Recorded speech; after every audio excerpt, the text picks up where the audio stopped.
Kasihan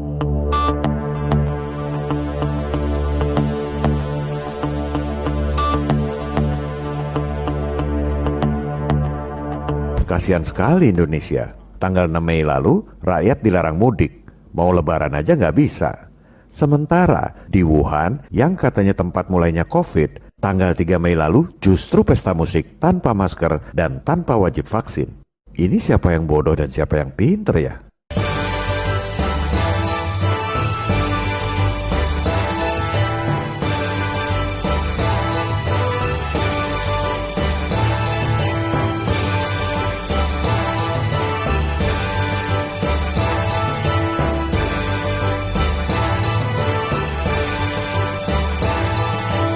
Terus orang pada ngarang alasan, soalnya Cina dulu lockdownnya ketat. Sok tahu amat, udah pernah pergi ke Cina belum? Ini contohnya, Cina tanggal 28 Mei 2020, baru selesai lockdown. Apakah wajib pakai masker? Tidak. Yang mau pakai masker silakan, yang nggak mau juga nggak apa-apa. But because they haven't had a case in Guangxi province for probably, I don't know, over 2 months that I know of, everybody's feeling pretty safe.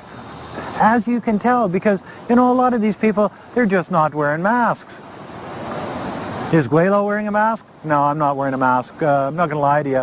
Itu di Cina, yang negara komunis. Sekarang kita lihat negara kapitalis. Di saat rakyat Indonesia dilarang mudik tanggal 6 Mei lalu, di Amerika, tanggal 16 Mei, rakyat pada nonton UFC tanpa wajib masker. Kita ke kotanya NASA, Houston. Houston, we have a problem.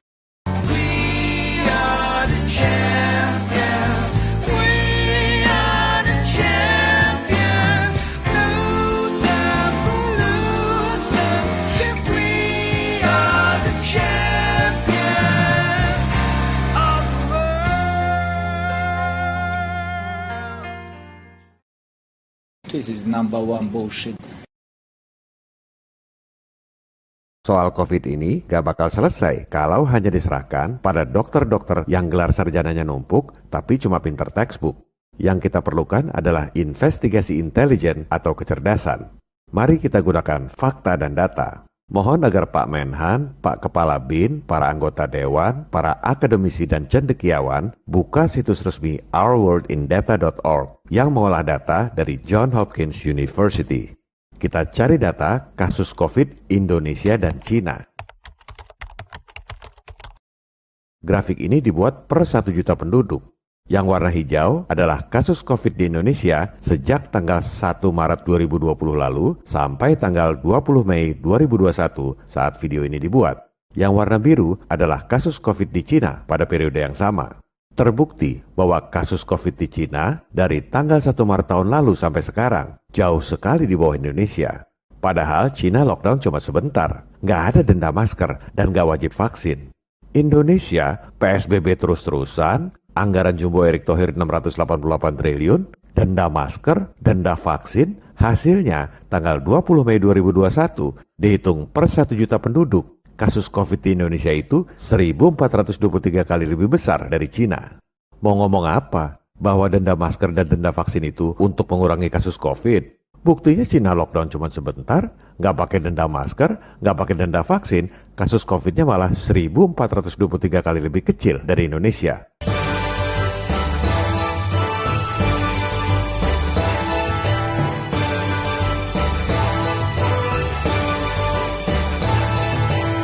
Sekarang kita lihat jumlah kematian karena COVID.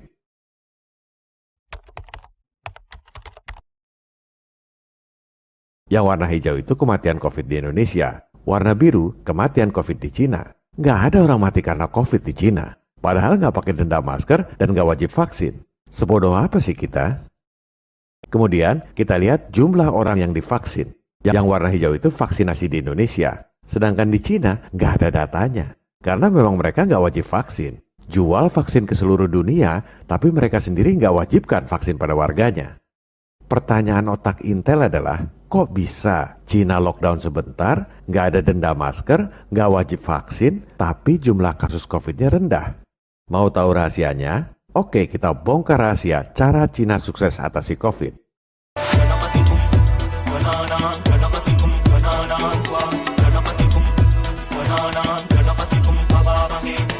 Harap perhatikan baik-baik. Ini rahasianya. Kita buka data jumlah tes COVID. Yang hijau ini jumlah tes COVID di Indonesia, sedangkan di Cina nggak ada datanya.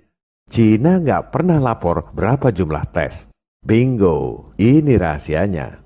Jumlah kasus COVID di Cina sangat minim karena Cina nggak pernah lapor jumlah tes COVID.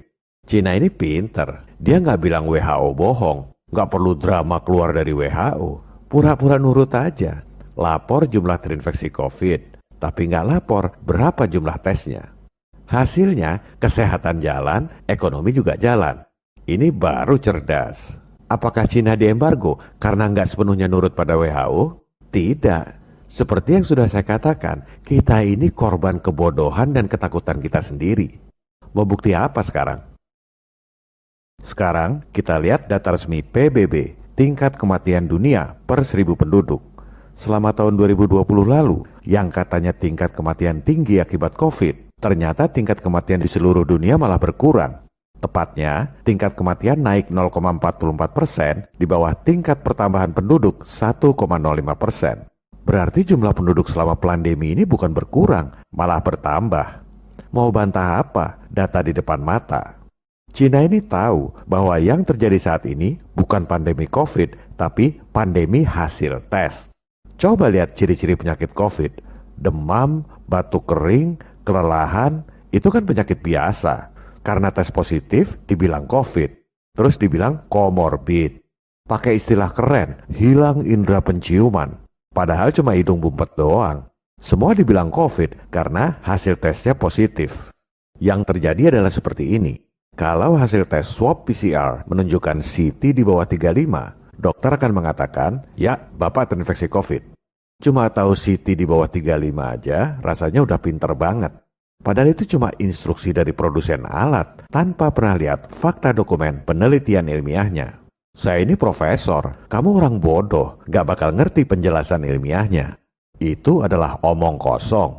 Atom aja yang jauh lebih kecil dari virus bisa dijelaskan dan anak SD pun bisa paham. Seperti yang dikatakan oleh Einstein, kalau kamu gak bisa jelaskan dengan simple, artinya kamu gak ngerti.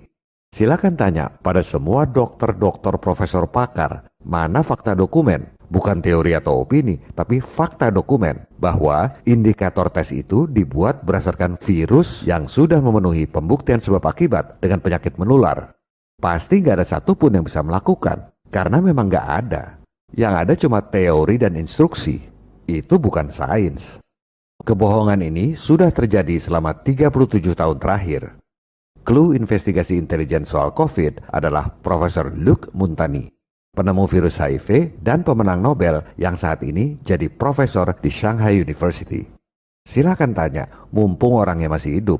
Profesor Montagny mengatakan bahwa yang tak pernah kita lakukan dan selalu saya akui adalah apakah betul HIV itu penyebab AIDS. Wow, bayangkan. Penemunya sendiri aja nggak tahu apakah HIV itu betul penyebab AIDS atau bukan. Kenapa? Karena memang nggak ada pembuktian sebab akibat yang solid antara tersangka virus dengan penyakit menular.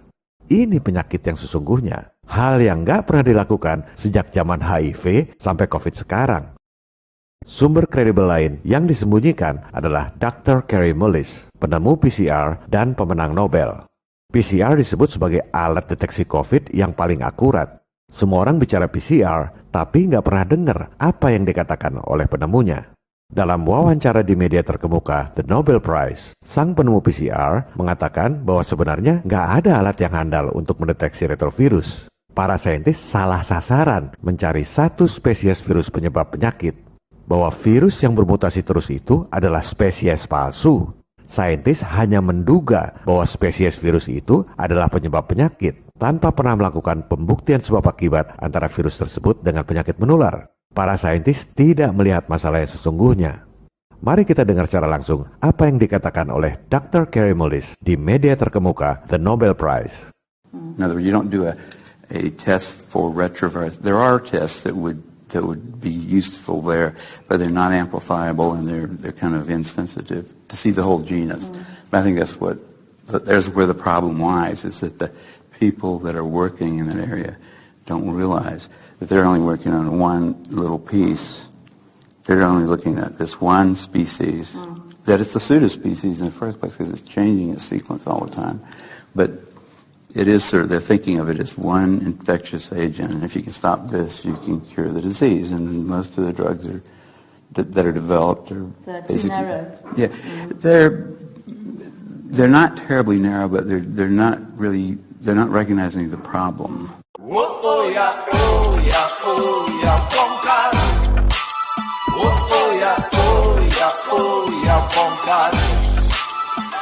Oh, yeah,